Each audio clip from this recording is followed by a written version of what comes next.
Good afternoon. Hey, let's talk today about prosperity gospel, prosperity preachers and gospel, like your TV evangelist uh, that preach nothing but, you know, using God to get your gains. Most of them are high, $1 million pastors.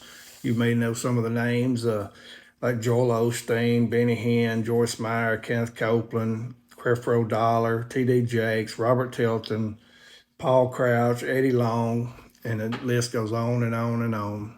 There's just many of them out there. And they're all about preaching the gospel of prosperity, making money. Well, prosperity gospel is also known as the word of faith movement.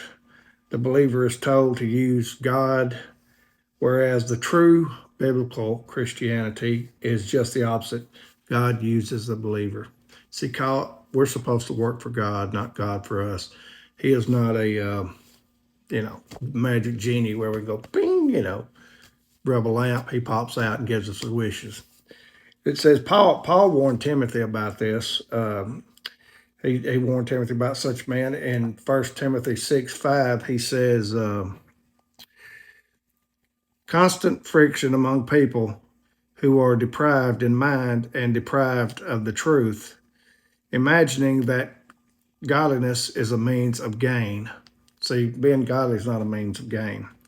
In 9 through 11, it says in the same chapter, but those who desire the rich fall into temptation, into a snare, into many senseless and harmless desires that plunge people into ruin and destruction.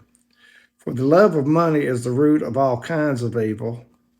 It is though this craving that some have wandered away from the faith and pierced themselves with many pains.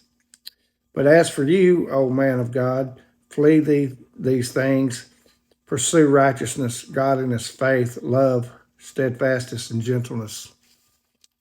See, we're not supposed to be wanting God to give us everything in the world. He's not our magician or genie or whatever you want to call him. We're supposed to work for the Lord, and the Lord will supply all our needs.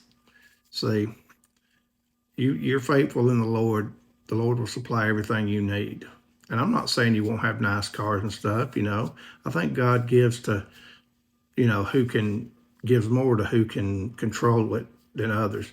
But when you are supporting these prosperity pastors, all you're doing is wishing on a well, throwing your money. You might as well throw your money in a wishing well. We'll go on part two.